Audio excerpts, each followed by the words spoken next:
3 cows. That was the record. I mean, 3 cows was really reserved for those women who were princess-like, who were beautiful, and just all these wonderful qualities. The story went around this island that Johnny had paid the unheard-of price of 8 cows for Sarita. This is a story spread. Someone actually had to find out what on earth would cause this man. Was he taken by the father-in-law, or was this truly an 8-cow woman? Well, when a reporter actually showed up to the island and started talking to the islanders and found out that Sarita was actually quite plain and homely looking. And that's why the reporter was confused. Why would someone do this? Why would they pay 8 cows?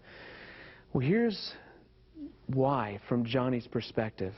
The reporter came up to where they were living, and as he knocked on the door, a beautiful woman answered. Just strikingly beautiful. Just the grace and the way that this woman carried herself, more beautiful than he had ever seen. And she introduced herself as, "Hi, I'm Sarita." And he thought, what is going on here? I heard that that you were kind of plain and homely looking. So here's what Johnny explained. He said, imagine that your wife is talking to other wives, and they say, you know what, my husband paid 1 cow for me, or my husband paid, 2 cows, or my husband paid 3 cows for me. He said, imagine the wife who feels what she feels like that was only paid 1 cow for her hand in marriage. Imagine the sick feeling that she has. He goes, I did not want my wife to feel that way. I wanted my wife to feel like she was worth 8 cows, worth more than anything else, anyone else on the island. So the reporter said, so you did this to please your wife? He said, no, I didn't. Because I did this because I wanted an 8-cow wife. So I told Aaron that. I said, you know what, Aaron? I would pay 10 cows for your hand in marriage. That's how much I love, and that's how much I valued you. Believe it or not, 2 weeks later, I proposed and she accepted. Now, I can't promise you that if you use that story that someone may end up agreeing to marry you, but that's how powerful when someone feels that you value them. In Matthew 6:21, the scriptures say, where your treasure is, there will your heart be also. Whatever we treasure, our heart will be in it. When we stop or when we start having negative beliefs about someone, when that's how we see them, I think our heart leaves because we no longer value, we no longer treasure them. Whenever we decide that, you know what, regardless of the problems that we've had, regardless of all the negative stuff, regardless of the negative beliefs, that my mate, my loved one, my coworker is still valuable. The Bible talks about that we are made in God's image. We have intrinsic value just as being a human being. No matter what the condition, even if someone looks like this on the outside, even if you feel the relationship is this ugly rock, remember that underneath is this beauty, this treasure. If you want to change negative beliefs, it begins with you valuing, you recognizing your mate is a priceless treasure. Number 2, after we begin to see someone as very valuable and we begin to recognize their value, I think the second thing that we can do is we can learn to focus on the positives that happen in our relationship.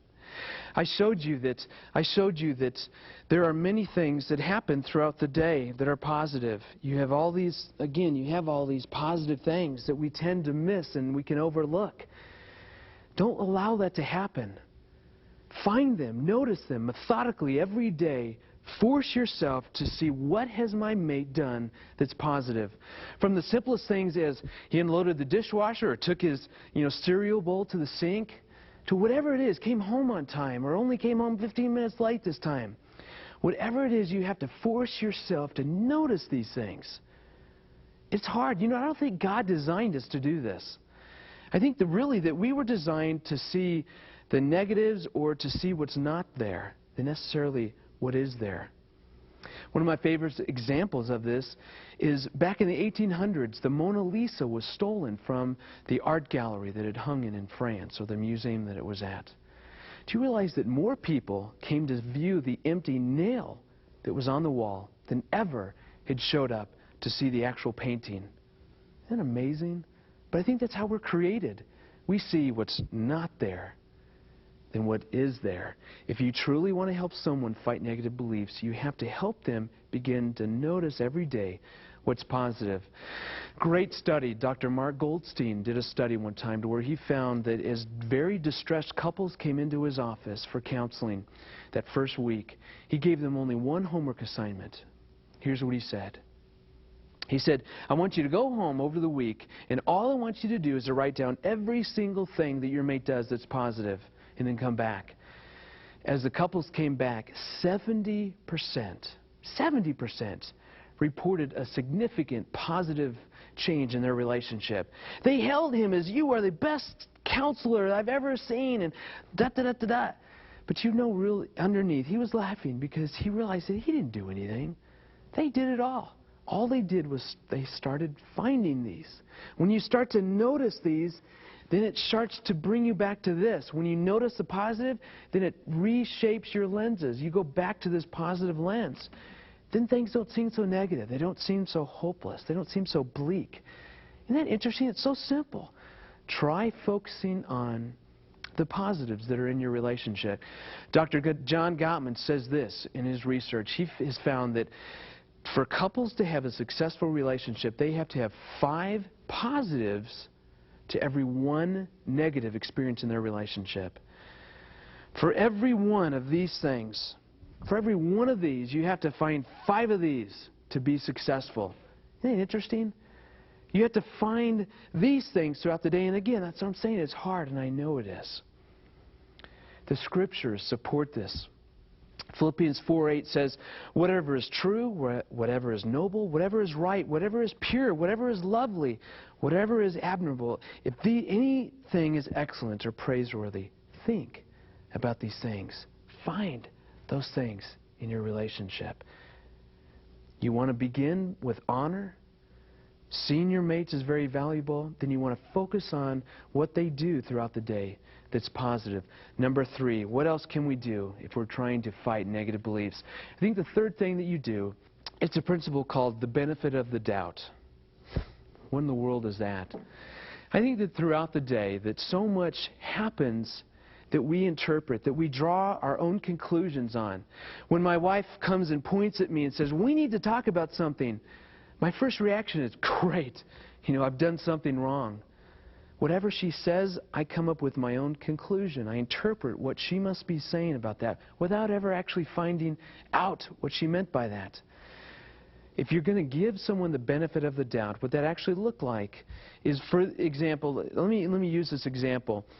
One day my wife came in from school. You could just tell she was frustrated. I was sitting there on the couch, and she walked right up to me and pointed to my face and says, we need to talk about something. And then she left and went back in the bedroom. I'm thinking, great. I start to get all worked up. My heart rate goes up, and I start to get really frustrated. I start to escalate, thinking, who does she think she is? She's not Miss Perfect either.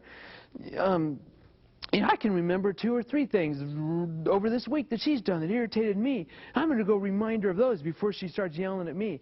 And I get all worked up to where I'm like a bull charging into a room. So I go busting into the bedroom. And so Erin starts to say something to me. And I say, wait, before you say that, let me remind you of the fact that you didn't do this and that you did this and that really bothered me. She just goes, what are you talking about? Are you insane? What are you doing? And I said, well, you're going to yell at me for something. I want to make sure that you know before you yell at me that you're not perfect either. Greg, what are you talking about? She goes, I was on the phone in the car, and someone yelled at me, and I'm really offended by what they say, and I need to talk to you about it. Oh, I wanted to scratch my head and said, did I say that last stuff out loud? I mean, did you hear that? Because again, I reacted to what my wife had said. I came to my own conclusion, my own interpretation before I actually checked it out, and it got me into a world of trouble. The benefit of the doubt concept simply means that whatever happens to you, don't jump to such a quick conclusion. In your mind, think, it seems like that I'm in trouble. Just by the tone of her voice and the way she pointed at me, it seems like I'm in trouble. But what if? What if she wants to tell me about something that happened to her? What if this? What if this? It keeps me from escalating. And it forces me to go in and say, hey, you know what, hon? The way you pointed at me, it seems like you're about to yell at me. Is that true? I check it out. And then she can say, oh, no, no, no. I just had a hard phone call. Now, again, sometimes we're right. Sometimes the conclusion we jump to